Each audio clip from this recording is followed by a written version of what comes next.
Hola, buenas tardes a todos. Bienvenidos, bienvenidas. Avísenme si me escuchan bien.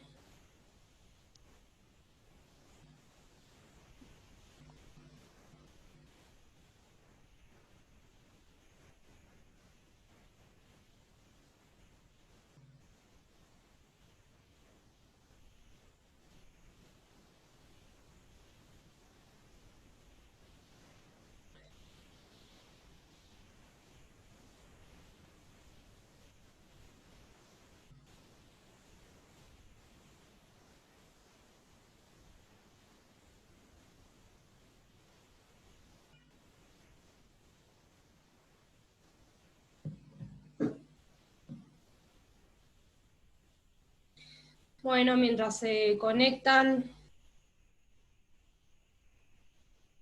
los demás compañeros, esperamos unos segunditos.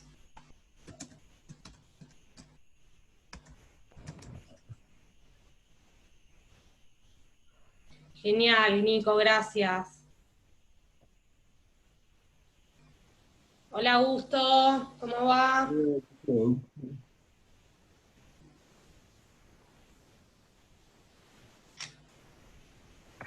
Hola, Hola, Bian, ¿cómo estás? ¿todo bien? Bien, ahí estoy esperando unos minutitos así, a ver si se conectan algunos más, que somos poquitos. Ahí viene, Dale. va cayendo gente al baile.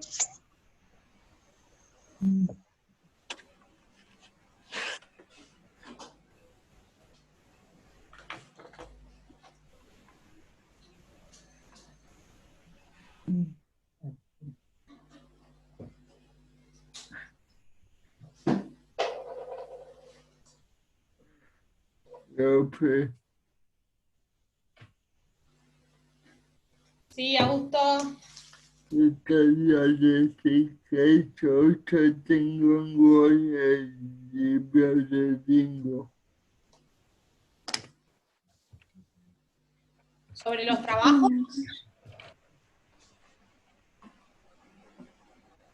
Yo tengo un gol libro de bingo. Bien, lo tenés ahí en Word. Si yo me lo puedo leer, el editor que tengo. Y yo, Bri, ¿vos Bien. le mandaste el PDF del libro? No, todavía no. ¿No? Augusto, vos podés leer en PDF, ¿no? Bien, Sí. O lo pasamos a Word. no puedo. Ok, buenísimo. perfecto. Bueno, Augusto, yo ahora en breve te voy a mandar en PDF lo del libro Dígame Ringo que vas a tener que trabajar para el parcial, ¿sí? Así que cuando termino acá nos charlamos por WhatsApp.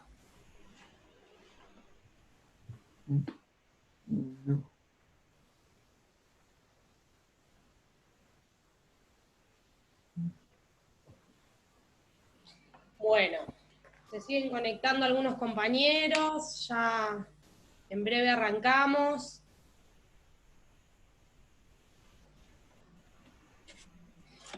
Para ir charlando un poco, bueno, en esta clase vamos a retomar las crónicas que tuvieron que leer, la de Patea como una chica y la del caso Axel Lucero. Y también vamos a estar hablando un poco de lo que fue el cuento. Buenas tardes. Eh, Hola, buenas. Igual no dice el nombre, no sé quién saludó. no, Tipo, dice el número del celular nada No más. sé quién es Galaxy, pero creo que más o menos lo tengo de vista. Bueno, les decía que un poco también vamos a hablar del tema del cuento, de Hay unos tipos abajo, de Antonio Dalmaceto. Este cuento que es un poco largo, pero que también está bueno, les recomendé que lo lean y que nos viene como a sacar algunas dudas y a reflejarnos también. Bueno, mucha suerte, Ah, sos Gustavo. Gustavo. No te había visto. Ay, ojalá que Mucha salga todo suerte, bien. esperemos que dé negativo. Qué contexto este de mierda, chicos, la verdad. No puede escuchar. Ah, Ahora hay que subirla. la mejor te mandamos. Ahí va. Para que le escribo.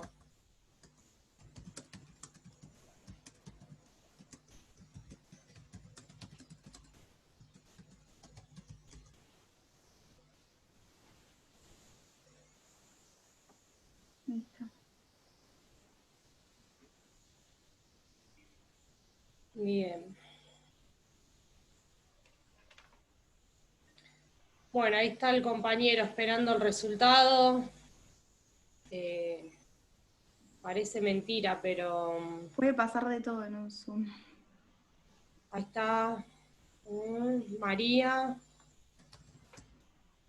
Augusto está escribiendo en el grupo que por ahí A ver. no le había comprendido del todo. Bueno, hola Nico, Gabriel, Valentín, José, Paola, Maca, Mariano, Lourdes, gracias por conectarse. Algunos compas en una situación complicada.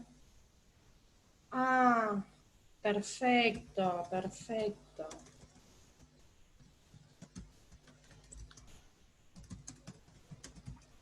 Ahí me está escribiendo Augusto que tiene el libro, díganme Ringo, en formato para que se lo lea la compu. Ah, lo consiguió. Aparentemente sí, ahí voy a ver qué dice. Supongo que sí. Qué bueno. Ahí está Augusto, perfecto. Bien. Perfecto. Era re importante también que puedas leer el libro. Estamos hablando del libro Díganme Ringo, este libro que les adelanté a principio de las clases, que van a tener que leer para lo que es el primer parcial, que ya les adelanto un poco, que más o menos la fecha del parcial, bueno, ya nos queda menos. A ver, va a ser el 27 de octubre, que cae martes, va a ser el parcial va a constar de un trabajo práctico, obviamente, porque no podemos evaluar desde acá, y ustedes van a tener toda esa semana para realizarlo, ¿sí? O sea, el parcial va a ser el día 27 y ustedes tienen que entregarlo el día 3 de noviembre, ¿sí? El 27 de octubre se van a dar todas las consignas del parcial y el 3 de noviembre ustedes tienen que entregarlo, ¿sí? Recordarles que, bueno, que el parcial es un filtro, que es obligatorio rendirlo, que no bajen los brazos ahora, que es importante, nada, que puedan hacerlo, que puedan leer el libro, que está buenísimo, y surfear la primera parte de la materia para ya concentrarnos en lo que es el trabajo práctico final, ¿sí? Aguarden que apago la pava.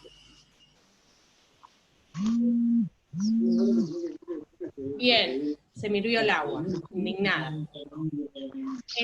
Lo escribí en el chat por las dudas. El tema de Qué las genia, consignas. gracias, Pilar. Bueno, vamos a comenzar lo que es la clase número 7 del taller de redacción periodística. Hola, Florencia. Quería más que nada que hablemos sobre las dos crónicas que tuvieron que leer ya hace dos clases. Ay, Seba. Eh, Hola, Seba. Hola, Seba. ¿Cómo va? Yo creí que era Florencia. Bueno, les comentaba recién las fechas del parcial. Acuérdense, el 27 de octubre les doy las consignas. El 3 de noviembre tienen que entregar el parcial con el libro Díganme Ringo de Ezequiel Fernández Moore. Van a tener toda esa semana para realizarlo, ¿sí? Bueno, para la clase anterior o la anterior tuvieron que leer dos crónicas fundamentales. Una era Patea como una chica y el otro era la de Javier Rápido y Sinaí, Furioso. el caso Axel Lucero, Rápido, Furioso y Muerto. Lo interesante de leer estas dos crónicas, además de nada, de pensarlo también como esto de que bueno, de que cuanto más crónicas vayamos leyendo, mejor le vamos a ir a agarrándole la mano para poder escribirlas a fin de año. Es también para que ustedes, como hicieron en el trabajo práctico, puedan identificar con qué trabajó el cronista a la hora de poder de poder contarnos estas dos historias, ¿sí? Por un lado, como bien pusieron ustedes en sus trabajos prácticos, la crónica de Patea como una chica toca claramente la actualidad del fútbol femenino, y hay toda una bajada más crítica. Ahora ustedes, si la leyeron y si quieren participar, estaría bueno, me cuenten un poco qué les pareció, si les gustó o no. Y también la otra del caso Axel Lucero, que también tiene que ver con una temática un poco más social, ¿no? Esto que les decía yo, de que si bien estamos en la Tecnicatura de Periodismo Deportivo, lo importante que son también estas crónicas que tocan otras temáticas, porque nos hacen dar cuenta también de que estamos preparados para escribir cualquier tipo de crónica, porque en realidad, como bien decía Leila Guerriero en el texto que leímos, el periodismo narrativo lo podemos hacer todos, si investigamos, si nos metemos de lleno en ese tema que queremos contar, eh, observando diferentes cosas que tengamos, ¿no? Para contar esa historia. No sé si quieren alguno, como podemos empezar un poco hablando sobre Patea como una chica, ¿sí? No sé si alguno quiere decirme si le gustó o no, o contarme más o menos de qué se trata. No sé si la pudieron leer todos. Si alguno quiere arrancar.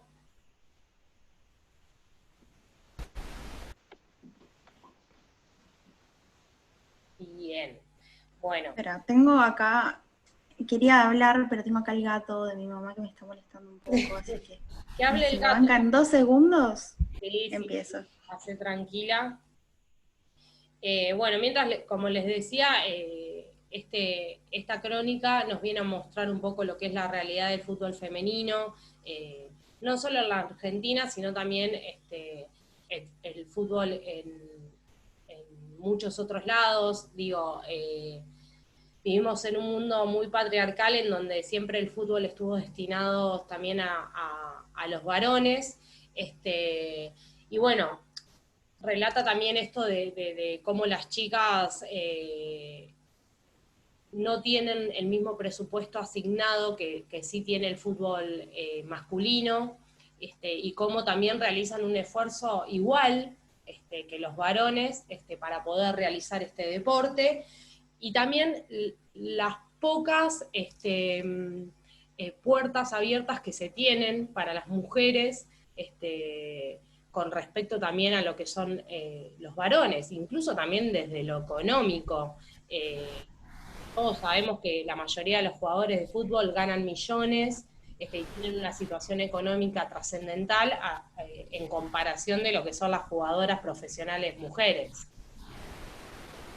No sé, Seba, si querías agregar algo, José.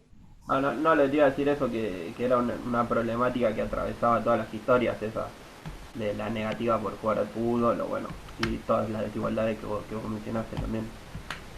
Sí, porque además también, viste, de hablar de solo ese tema, nos da herramientas también para cuestionarnos un montón de otras. Digo, por ahí no habla explícitamente de feminismos, de patriarcados, de machismos, ¿no? Pero con la investigación que realiza el autor, la autora, el autor, perdón, eh, también uno puede visualizar todas esas problemáticas que hay en el adentro del deporte. Bian, no sé si querías agregar algo. Sí, quería agregar que, viste que vos dijiste que capaz que no visibiliza tanto el tema de feminismo, patriarcado, pero hay una parte que es re interesante de cuando les van a entregar las medallas y el presidente de la AFA ni siquiera se acerca cuando había dicho que él quería ser el presidente que visibilice las cuestiones de género. Es como que es tanta hipocresía que se hace notar hasta en las mínimas cosas, pero No, o sea, todavía queda un camino súper largo por recorrer, pero como que sentí que en esta crónica había más cuestiones emocionales que más deportivas. Es como que te contaban toda la historia de cada una, de cómo tenía que llegar, cómo se tenían que comprar las rifas, todos testimonios más emocionales que tan más deportivos, digamos, más del juego y esa parte. Sí, esto que dice Bian está muy bueno porque también marca una de las herramientas que utilizamos en el periodismo narrativo a la hora de contar, ¿no? Que tiene que ver con las descripciones, ¿no? Con esto de contar una historia. Y contar una historia nos aleja también, nos acerca o nos mantiene ahí, pero nos aleja de lo que son los datos duros, ¿no? Digo, hablar de porcentajes, hablar de números, cuando las realidades que viven estas chicas a la hora de querer alcanzar sus sueños también, nos hablan mucho más, digo, atrás quedan los porcentajes cuando vemos el esfuerzo que generan también estas deportistas para alcanzar también, bueno, no solo sus sueños, sino sus metas, sus objetivos, que hagan redoblar, ¿no? Toda esta apuesta profesional, digo, que se haya profesionalizado el fútbol femenino, habla también de un camino recorrido, pero nos habla también de un camino como el que decía Bian, digo, que si bien no habla de feminismo puro, digo, con datos básicos, digo, en el periodismo narrativo a veces no necesitamos ni decirlo explícitamente, sino que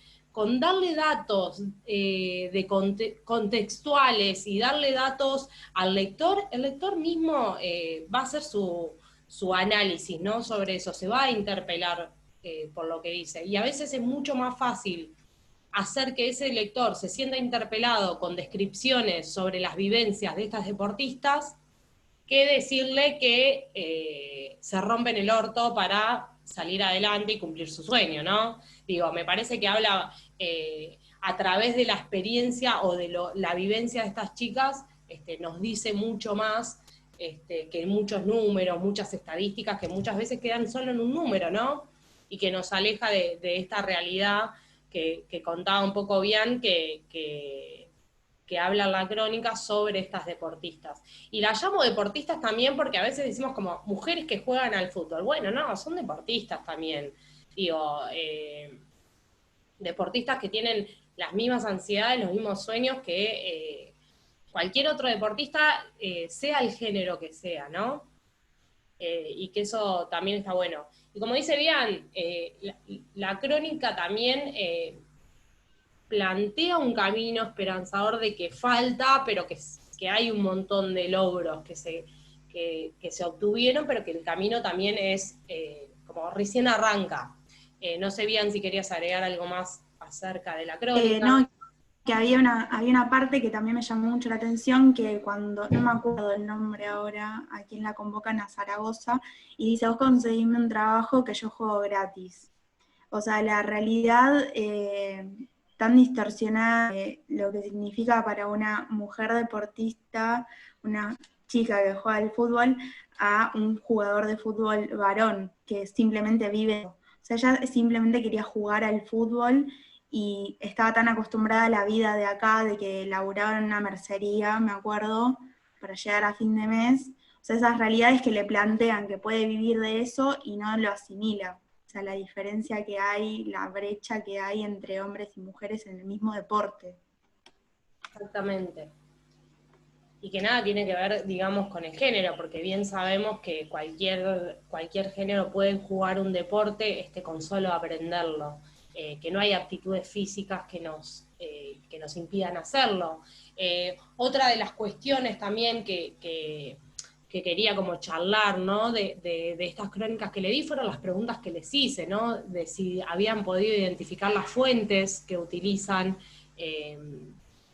los cronistas a la hora de escribir. Digo, acá además de fuentes que tienen que ver con citas directas que se han dicho desde autoridades de la AFA, también utiliza estos números duros y estas estadísticas para hablar de la diferencia que hay.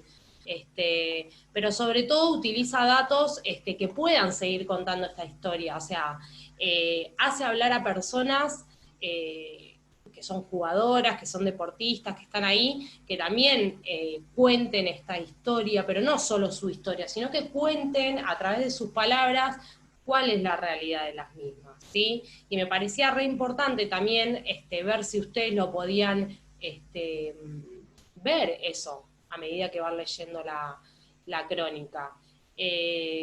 Otra de las cosas importantes también, y para que ustedes las noten, tienen que ver con esto de hacer descripciones, ¿no? Lo importante que es laburar las descripciones, como bien ustedes hicieron en las clases anteriores, en el trabajo anterior, lo importante que es las descripciones para nosotros poder estar en esa historia, ¿sí? Poder sentirnos en ese lugar, ver cómo son esas personas. Y después, por otro lado, teníamos la crónica de Axel Lucero, del caso de Axel Lucero, que bueno, que es un poquito más fuerte por el caso en sí, y que además también apelaba a lo más social. Bian, ¿querés ir charlando sobre lo que se trata? Bueno, un poco de lo que trataba la crónica. Bueno, si la leyeron, seguramente saben de qué se trata, si no es como un resumen. Axel era un chico de 16 años, ¿no? Sí. Bueno, él vivía en las periferias de La Plata y, bueno, era muy apasionado de las motos, él siempre laburaba y aparecía con una moto nueva, la iba mejorando, era como su pasión. Y bueno, en una noche él sale a robar porque, bueno, empieza a entrar en el mundo horrible de la droga, de la delincuencia, por la gente con la que se empezó a juntar, que él no era así, pero la vida lo fue llevando. Y es muy difícil de explicar porque como no es mi realidad, no puedo explicarlo en unas palabras exactas, está todo dicho en la crónica, digamos. Bueno, y que el plan era ir con una moto, volver con dos, decía. Bueno, asaltan a un policía, ellos no sabían que era un policía, iba con un arma, como suele ir cualquier policía, el arma reglamentaria para legítima defensa, entre comillas, pero yo considero que esa legítima defensa fue desacertadísima y bueno, Axel termina muriendo en el enfrentamiento. No lo estoy explicando muy bien porque es todo tan exacto como lo describe que no lo puedo volver a transcribir porque sería leer la crónica de vuelta.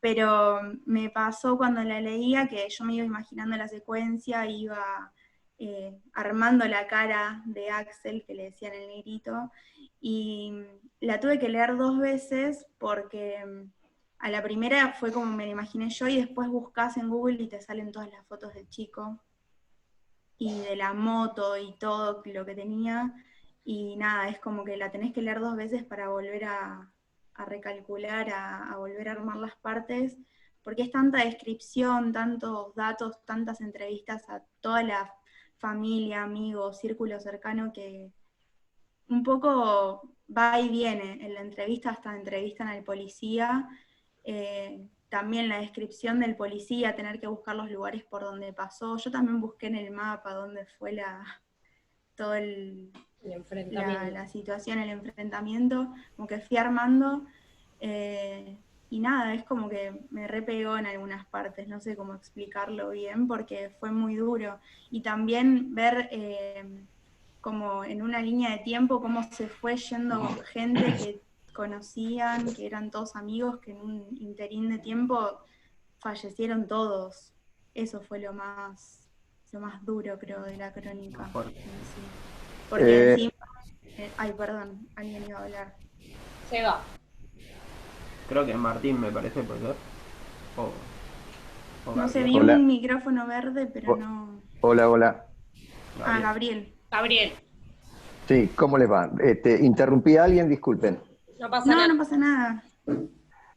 No, yo ahí la estaba escuchando detenidamente a Bianca, que hizo, digamos, una síntesis de alguna manera del cuentito, y me gustaría meterme en el tema del trabajo último, que eran una especie de preguntas, donde se hablaba o se preguntaba acerca de si había descripciones Sí, en el texto. Y había en este texto particularmente muchísimas más que en el anterior. Y ¿Por por qué? eso me cuesta Porque explicarlo. exactamente, porque arranca ya arranca desde el vamos con una descripción notable de todo lo que era el protagonista y cómo se movía, de dónde venía, a qué clases pertenecía, a la clase trabajadora, a sus padres, a qué se dedicaban, etcétera, etcétera, como para dar lugar a después ir entendiendo o ir metiéndose en la cabeza del personaje para ver después lo que está ocurriendo, lo que le ocurre a él y ocurre en el barrio y ocurre en el contexto. Me parece que sí, que hay una gran dosis de descripción. Y después, bueno, hay datos duros. El tema de las entrevistas es como que a mí me pareció que no había tanta entrevista porque hablaba de entrevistas o la entrevista más larga, me da la impresión, por lo que él escribe, que se le hizo a la boxeadora, a la novia del chico, o a la novia así que estaba por concretar prácticamente, y bueno, a esa chica se le hizo, él dice que se le hacen 2 entrevistas, es decir, una primera y la otra que él, en función de una aparición también ahí por el lugar, le da otra entrevista a la chica. Pero después son todas citas, me da la impresión, como que el escritor, el periodista que escribe, va tirando cosas sueltas, lo que dijo Caballero, lo que le dijo al juez, lo que pasó, si fue un accidente, si no, si fue para salvar la vida, defensa propia, Sí, o perdón, no. Gaby, perdón que te interrumpo. Digo que eso me parece interesante a dónde está llevando Gabriel, porque además muestra todo un debate que hay detrás de esto de que hablamos siempre que pasa en estos casos, del tema del gatillo fácil. Se deja ver el tema de la aportación de arma de un policía estando de civil, estando en franco, digo, como que eso también está bueno, además de todos los datos duros y las descripciones, ¿no? sí, Yo creo que los... Sí, Perdón. tal cual. Incluso el CELS, aquí interviene, hace su aparición el CELS en cuanto a datos duros. Yo no sé si alguno no hizo el trabajo y qué sé yo, a lo mejor yo estoy pecando de anticipatorio, como para dar algún datito, pero bueno, voy a tratar de no desnudarlo eso. Pero me da la impresión de que al participar un organismo que entrega estadísticas, entrega cosas muy tajantes, vamos a decirlo, resultados, digamos, es como una información realmente profunda, como para decir, no, acá saben de lo que están hablando y podemos argumentar en cuanto a los números que están dando, en cuanto a las definiciones que están dando. Y bueno, y el tema de la aportación de armas en no uso del uniforme es un temita que todavía hoy me da la impresión que se está debatiendo, ¿no? Sí, incluso también lo que dice Gabriel, y lo que decía también Seba, que sumaba a eso, tiene que ver de que no solo habla de un caso en particular, sino que todo el tiempo el cronista nos está mostrando una realidad que lamentablemente cada día se cobra más vida, digo, más allá de todo, la situación que cuenta también el cronista y que elige decir de dónde venía Axel, quién era Axel. ¿Sí? Digo, en general, muchas veces leemos las noticias y vemos robos y situaciones o chicos que mueren por manos de la policía, casos de gatillo fácil, y detrás de eso hay una historia, y me parece que el cronista eligió contar también esa historia para hacer una bajada de línea que tiene que ver con esto de los gatillos fácil. De bueno, de hasta qué punto, cuántos derechos o cuántos libertades tiene un policía, ¿no? Creo que esto también estuvo en discusión un poco cuando estuvo este reclamo de los policías hace poco, digo, totalmente legítimo, están re mal pagos, y me parece espectacular que reclamen por eso. Pero no es lo mismo salir a reclamar desarmado que salir a reclamar con un patrullero y un arma en la cintura, digo, ¿qué nos defiende de eso? Y me parece que tiene que ver con un actor bastante particular y que me parece que la crónica cuenta sobre eso. Y hace mucha descripción, como también decía Gaby, porque necesita plasmarnos quién era Axel antes de que lo juzguemos por ir a robar una moto, ¿no? Sino que tiene que rescatar un poco de esa información y pintárnoslo para decir, bueno, sí, iba a robar una moto, pero ¿por qué están robando? ¿Sí? ¿Por qué el policía? Totalmente. ¿No? Totalmente. Y además quería Totalmente. agregar, Gabriel, con lo que decías vos, con esto de que, bueno, que utiliza citas sueltas, muchas veces en las crónicas, de hecho en casi todas, se realizan muchas entrevistas largas, cortas, ¿sí? Pero no siempre se utiliza toda la entrevista, digo. Uno como cronista tiene que elegir qué poner de esa entrevista, porque quizás lo más interesante de una entrevista estuvo en una sola respuesta. Digo, imaginémonos entrevistar a alguien 1 hora. Y por ahí, para nuestra crónica nos sirvió solo 1 minuto de esa entrevista, una respuesta. Y eso nos vamos a dar cuenta nosotros cuando escribamos nuestra crónica y salgamos a buscar voces o hagamos alguna entrevista por mail para que nos respondan, ¿sí? Si es necesario usarla toda, si esa entrevista la podemos convertir en un diálogo, ¿sí? Porque muchas veces, como nos contaba Leila Guerriero, podemos pronunciar algunas partes, exagerar, ¿sí? Para también generar un impacto en el lector, digo, esto de generar un diálogo de una entrevista hecha, nos da una situación más de informalidad, ¿no? De cómo se está diciendo. Y además, por ahí se acentúa eso que se está diciendo. Digo, muchas veces no son diálogos, fueron entrevistas, pero que se las escribe como diálogos para que tengan más peso. Por eso también hay que tener mucho en cuenta lo que nos decía Leila Guerriero, que son todas las artimañas y artilugios que tenemos los periodistas para escribir sin inventar nada. Porque en realidad, si nosotros desde una entrevista lo transformamos en diálogo, mientras la respuesta sea como la entrevista se dijo, no estamos faltando a la verdad. ¿Sí? Entonces, sí, perdón, bien, quería dale. agregar algo, que incluso en la parte de la novia de Axel, que ella es boxeadora, también se acentúa mucho más cómo ella boxea que en el caso en sí. O sea, como tomándolo como que a ella el boxeo la salvó, no necesariamente hablando del asesinato de Axel. Bueno, exactamente, porque es como que hace un paralelismo entre esas realidades, ¿no? ¿Cuántas veces el deporte va en busca de esos chicos que están en la calle para contenerlos, ¿no? ¿Cuántas historias sabemos? Un montón, digo.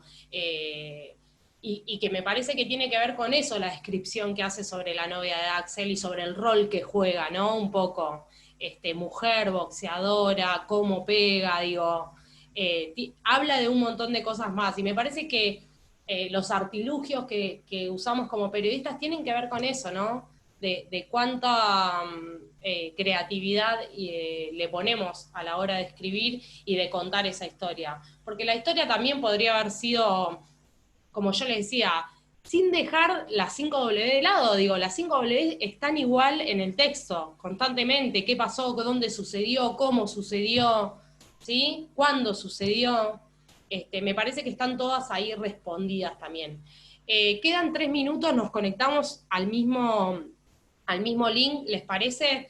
Yo mientras sigo hablando igual, pero quería eso, que identifiquen bien también de qué se vale, ¿no? El periodista a la hora de escribir una crónica. Bueno, se vale de la descripción, porque si no, no hay forma de que nos haga ver lo que está pasando.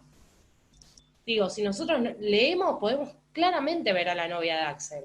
Podemos imaginarnos a Axel. ¿Cuántos Axel hemos visto? Digo, lamentablemente, ¿cuántos casos de gatillo fácil hubo? Pero las dos crónicas tratan temáticas específicas, además de hablar sobre el deporte femenino, está haciendo una crítica literal de por qué no se lo profesionaliza como si se hace con el deporte jugado por varones. Mismo en el de Axel. No se cuenta un caso aislado de gatillo fácil. Se habla también del abuso de poder que tienen los policías, de las realidades de los pibes de las villas, digo, ¿no? Siempre me acuerdo de esto de Mayra Arena en la charla TEDx cuando dice qué tienen en la cabeza los pobres, ¿no? Bueno, quieren tener hijos porque quieren tener algo de ellos. Por eso después nos horrorizamos y vamos a las villas y las pibas tienen 5 pibes y tienen 20 años. ¿Sí? Digo, habla de la necesidad, habla de un contexto social. Las dos crónicas, ¿sí? Entonces siempre pensemos eso, además de contarnos una historia sobre un tema específico, nos está hablando de un mundo, ¿sí? A través de la particularidad de un solo caso. Y eso es lo interesante de la crónica periodística. Que tenemos el lugar para contestar lo que pasó, cuándo pasó, cómo pasó y dónde pasó, pero tenemos la posibilidad de contar una historia de eso, ¿sí? De meter varias voces que hablen sobre eso, de describir sobre eso, de valernos de esas fuentes que podemos utilizar, de esos datos duros que muchas veces nos sirven. Digo, cuando el porcentaje es literal o es letal, que es, no sé, el 20% de lo que se recauda en AFA va para la profesión de las mujeres, es letal ese número. Se está diciendo que un 100%, el 20% le va a la mujer y el 80% va para los varones, digo, es letal. ¿Sí? Bien, no sé si querés agregar algo sobre esto. Quería agregar, bueno, en la parte de Axel, en la crónica de Axel, perdón, hay una parte que el abogado tira muchísimos datos duros, eso es como lo más clave de toda la cantidad de casos de gatillo que hubo, de la edad que tienen los chicos que mueren en esos casos, bueno, también la cantidad de, ¿cómo se dice? No me sale la palabra. A las cárceles que van los policías, cómo los tratan en las cárceles también. Bueno, y en el fútbol femenino ya lo dijiste vos, todo el porcentaje que va desde la AFA para femenino, para masculino, los países que tienen más reconocimiento el fútbol femenino y aún así es menos que los hombres, es menos lo que recaudan. Y también que hay en otros países que tienen otros deportes, que incluso el fútbol femenino sigue sin ser tan reconocido. Los viáticos que